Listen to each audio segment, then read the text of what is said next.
Le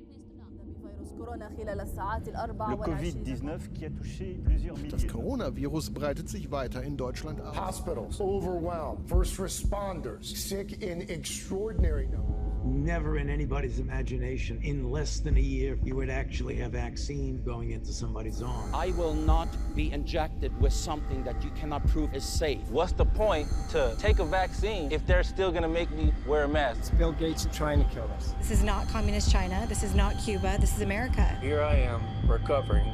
Am I going to get a vaccine? No.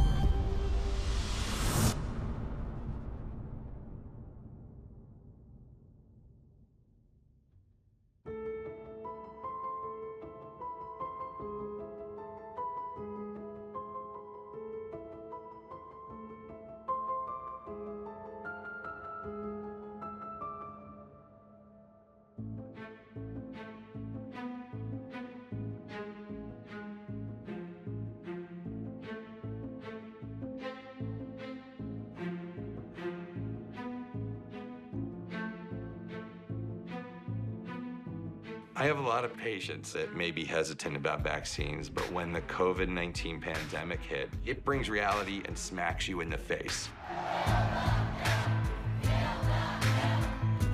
Sadly, the anti-vaccine community started to co-opt the pandemic and start spinning conspiracies on a daily basis.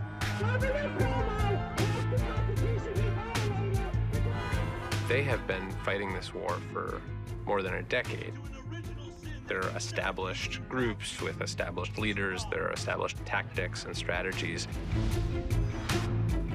And for them, COVID-19 has been the thing that they've been practicing for, is a national conversation about vaccine safety.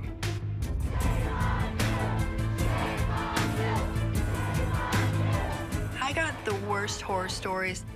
Kids going blind or intellectually challenged. What if I vaccinated my daughter Katie or my son Gabe and something happened to them? And could I live with that? People who don't vaccinate love their children just as much as people who do vaccinate. Parents who are becoming more informed, us pesky millennials, want to make a decision for ourselves, and now we're having to go up against this medical system that is used to just using authority, and we're not accepting that. I think that the parents should have a vote, perhaps the vote. Don't tell me how to treat your child. That's not the government's job.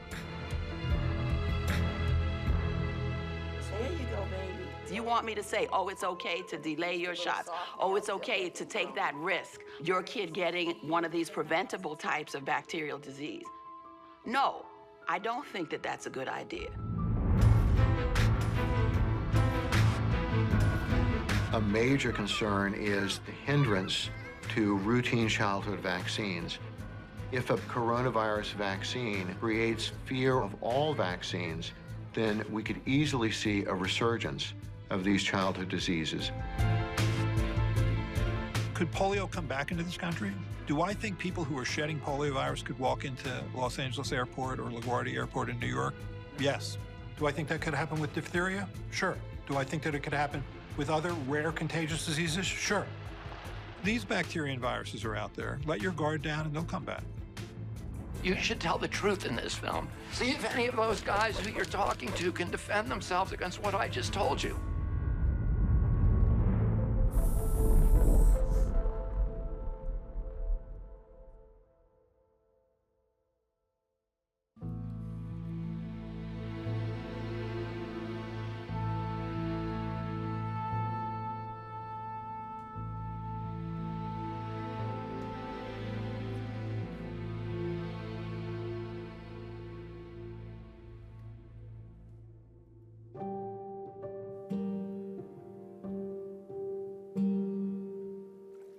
There is no guilt like the guilt of a mother. The mother feels that every untoward event, whether it's a stub toe or difficulty acquiring math concepts in the 3rd grade, has to in some way lead back to a deficiency in the child rearing by that mother. Just the idea of vaccines seems totally crazy. I have 3 kids, I take them to get vaccines, and it's like, you're gonna put that needle into my sweet little baby who's perfectly healthy, and you're gonna shoot him with the part of the disease that we're hoping that he won't get? That is curious, that's confusing. And to be vaccine hesitant, I think every parent has felt a jolt of that. Natural immunity sounded really good. Why are we injecting things into our healthy, beautiful, perfect babies that have just come out of our bodies? If we say you want to do what's natural for your baby, right? Well, how is injecting these mysterious chemicals, how is that natural?